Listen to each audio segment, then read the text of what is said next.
I'm quite salty at the moment. This is the third time I've had to re-record this, by the way. Basically, this is my 15-minute podcast for the week, and we are going to be recording a review on these, which are some nice Vibe wireless headphones, and comparing them to this sucker right here, the K30. Now, right now they're pairing. We're going to start off by comparing. We're going to start off by just listening to them with a wireless connection. I'm just going to listen to them with wireless. Holy crap, that sounds echoey.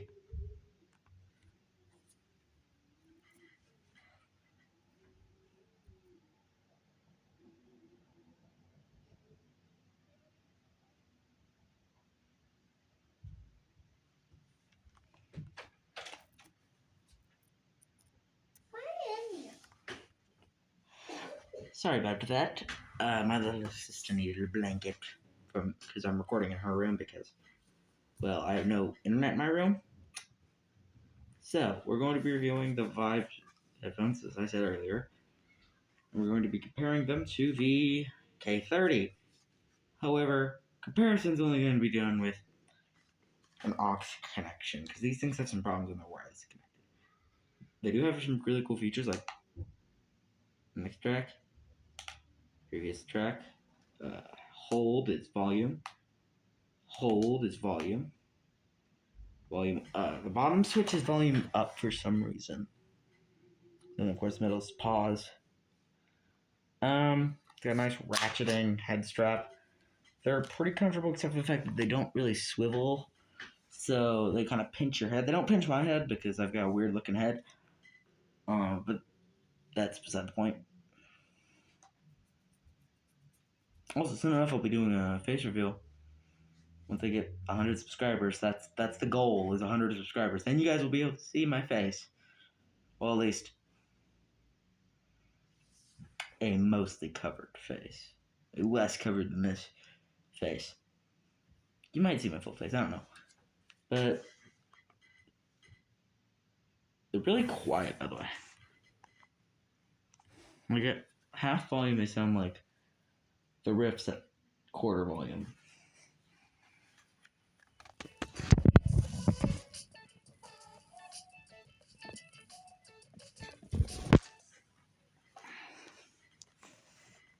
No, this is not the YouTube audio library version. It's just because I don't have the YouTube. It's just because the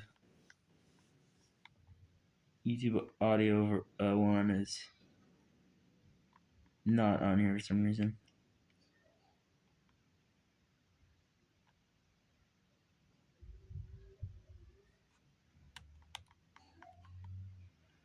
But now,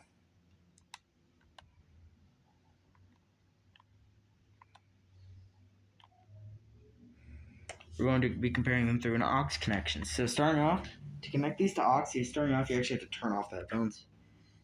Hear a little boom. Then you plug in the aux cable, which you will hear some humming if you're wearing them. I love torturing my eardrums.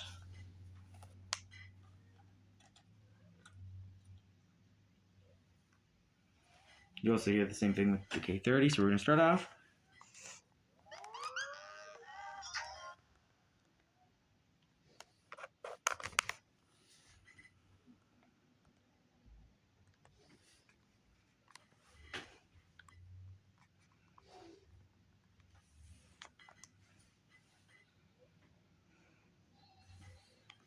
Okay, they sound so much better with an aux cable.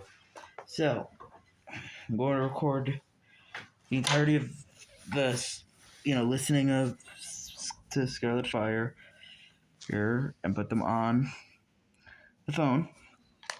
So let's just do that real quick. Y'all hear it? I hope so. Yeah, it's gonna cover up the camera. Be quiet.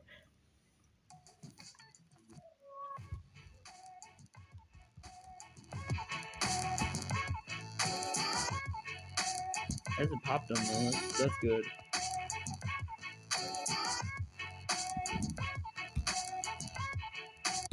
All right. Now we're gonna compare it to the K30. Hold on, I need to turn them on. Power on. TS card mode. Aux mode.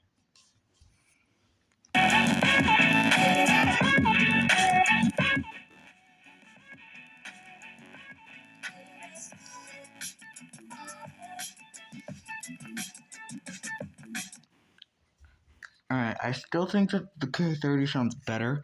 That's because that's just a better speaker. This is made to be a standalone speaker. Well, internet MP3, but that's its main thing, is that it's a speaker. Power off. Now we're gonna get into the physical problems I have with it. So let's start off with the pros. Pros, they look nice and the ear cups fit perfectly. Like, I've got some weird ears. Like, they kind of go out further, and I've got a very fat bottom of my ears. These fit them perfectly. Headband's nice and cushy. Saying they're light, which is fun. I mean, you want a decent amount of weight, but like these are like nothing. First problem, ear cups are very stiff. Like, I'm thinking about buying, those secondhand ones with the 3M adhesive on them. I'm thinking about ripping off the ear cups and replacing it. Second, the charging port is, as you can see, micro USB, and I think there's a mic on this. I don't know. If there is one, you'll know, because I'm eventually gonna connect this to my phone with an aux kit with the. Well, actually, I think it might only work with like other stuff, but anyway. And then I don't like chrome plastic. It seems to be pretty durable, but yeah. And finally, comfort issues. When there's nothing in between them and your ears like that, like hard plastic mask put on them, they do kind of pinch the bottom of your head, and they don't swivel at all, so they're really digging into your head. It's not fun to wear, but they do sound pretty good for $12 USD at Dollar General, and these have actually become my everyday drivers. Of course, this is like a necessity to everyday drive these, because if you don't, they sound very echoey, and they sound like the driver's blown out. Hope it's not brand new. It's not 40 meter. They're just using a cheap magnet. They're not using neodymium for because the thing is, the way a speaker works is, so imagine my hand is you guys have seen subwoofers, the big ball in the middle. Imagine my hand is that. So when bass is happening, it makes a large movement. In between those large movements, you see the mids, which are low vibrations, which are those little vibrations in between the bass. And then, last but not least, the treble are tiny vibrations in between the mids.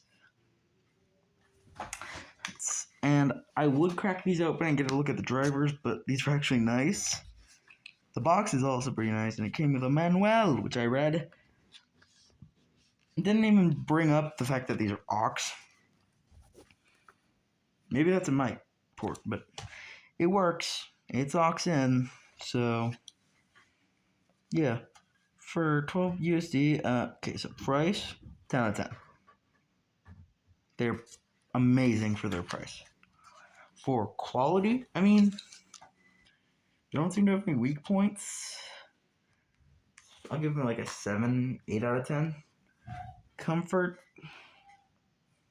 I'll give them a solid 6 out of 10. And that's me being nice, because frankly, ear cups, they're not a problem for me, but they're probably going to be a problem for you guys. Headband is actually probably the best part of this thing. It's very comfortable. 10 out of 10.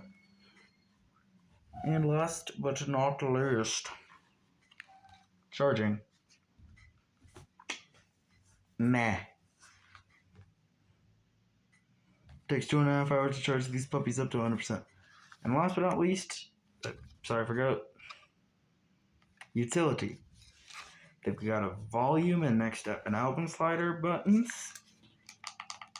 They're very clicky and they don't rattle around like the freaking billboards, which are only $2 cheaper. They've got an aux port, and I think that's a mic. I have no clue. What? Give these things a solid 8.5. I give these things a solid 7.5 out of 10. And they sound, meh. Oh yeah, I forgot wireless connectivity. They connect actually amazingly. Like once they're on, it takes maybe 5-10 seconds to connect. Now eventually I'm gonna be going on an actual outside walk with these on and testing out them. But this is just to test. They also have amazing sound cancellation because they're back and they go around your ear. Open backs and the Skull Candy Rifts. The Skull Candy Rifts do this by having a mesh that sits against your ear. These do that by just going over your closed backs. They flat out cannot cancel sound because that's not what they're made for. They're made to have a super wide soundstage, which these have a decent soundstage. The Rifts have a slightly better one, but that's because of the cups again. Looks, honestly, they kind of look like Bose's. They look like a mixture between Bose's and Skull Candy Crushers. The reason I say the Crushers is because of the headband shape. Bose's is because of the bottom part of the headband and the ear cup.